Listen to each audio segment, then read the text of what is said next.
time for Options Corner, where we analyze unusual options trades that we're seeing throughout the day. Tom White is here, host of Fast Market here on Schwab Network, to take a look at a few key names. But pretty impressive. The market has held the gains throughout the day, right? I mean, we're not too far off the session highs, Tom.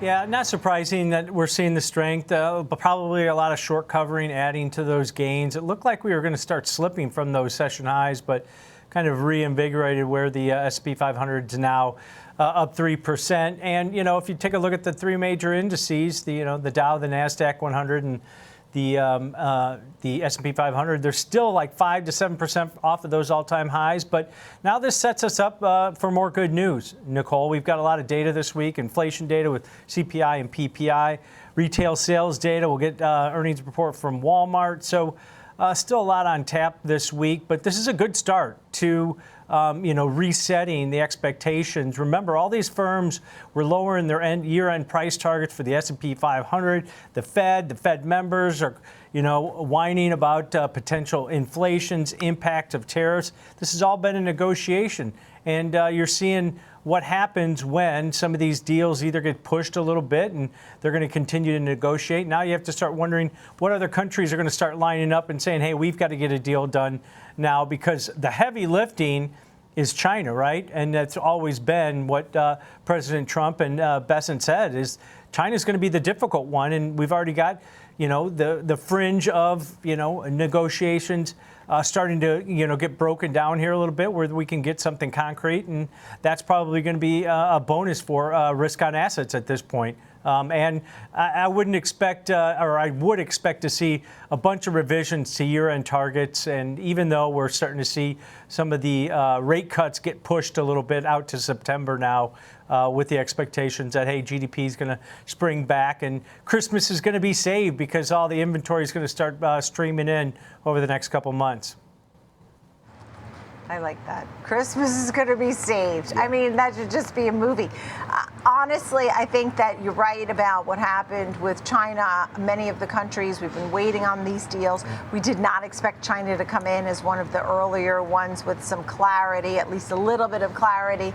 And now the other countries may follow suit just because, if China could do it, I mean, they must be able to figure it out, because China was the behemoth in this story. How about Amazon, a name that you've been following? 242 was the high. What's been going on recently? It's up 1 month, up 15%. Not too shabby. You found a bullish trade. Yeah, it's rebounded pretty nicely over the last couple of weeks here in the month of May, along with a lot of other names. This is going to be probably one of the bigger winners as far as the announcement between the U.S. and China goes, with the 90-day pause and the pulling back from those reciprocal tariffs. And you're seeing the stock pop over 7% today, back above the 50 and 200-day moving averages. So I think a lot of investors feel like Amazon could be the winner in this. And that's just the retail side of their business. It's reported anywhere from 60 to 70% of what they sell on Amazon is made in China, whether it's third-party sellers or directly from Amazon. So this is going to be a positive impact for this company.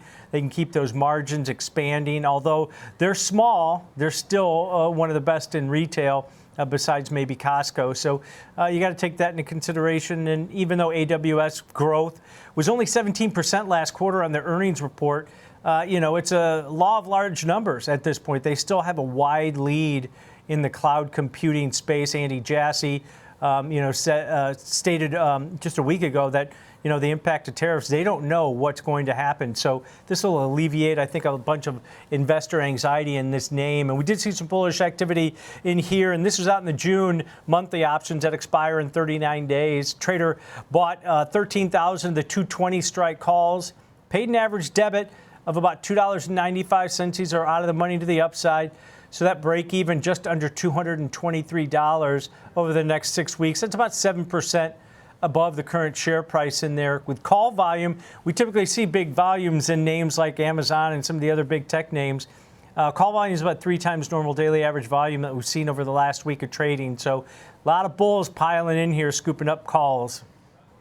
Yeah, and there was an interesting article I was just reading about robots at Amazon. 8 robots that that are improving the cost structure. Bank of America wrote about it, and they have 1 million employees that are working there. It says fulfillment workers that can have a 50% annual churn. Imagine having so many employees and so much churn, having to retrain folks. Now these robots can minimize the number of injuries on the job, reduce some of the labor issues. I mean, there's only 8 so far, but could boost cost savings in the future. Yeah. What a world we live in, but I thought it was sort of fascinating when I read it. What about Best Buy, a bullish trade you found there? Yeah, this is another name that's going to probably benefit from the deal between the China and U.S. because they get most of their electronics from overseas. This has been a stock that had been under pressure. It was $103 just last August, so it pulled back pretty significantly, but seeing a nice 5.5% bump here today. Not surprising, the suspending of those reciprocal tariffs, cutting off about 115%. They still have 30% on China, but Best Buy gets a bunch of their inventory from Japan and South Korea, and those are 2 of the countries, and Vietnam, and 3 of the countries that are going to probably start to, make negotiations or come up with a trade deal soon. And you know what? They're stocking up for the holiday shopping season right now, so this is going to alleviate some of that anxiety and stress as far as logistics and getting product that they can sell for the holidays later this year. We did see some bullish activity in here also, and this was out in the May monthly options that expire in just 4 days, so really short-term positioning. They sold out of an existing position they had that was in the money on this option series, and they bought 3,500 of the May 16th, the monthly options on the 75 strike call. They paid an average debit of about $1.32 on those, so the break even of 76.32 over the next 4 days. That's about 5% above the current share price. And as I mentioned, they sold their long, the 69 strike calls in there in that same May option series, so taking some profits off on this nice bump up. But call volume is about 6 times normal daily average volume that we've seen over the last week of trading. So yeah, bulls piling into here too. Yeah, Mike Block picked Best Buy today from Third Seven Capital.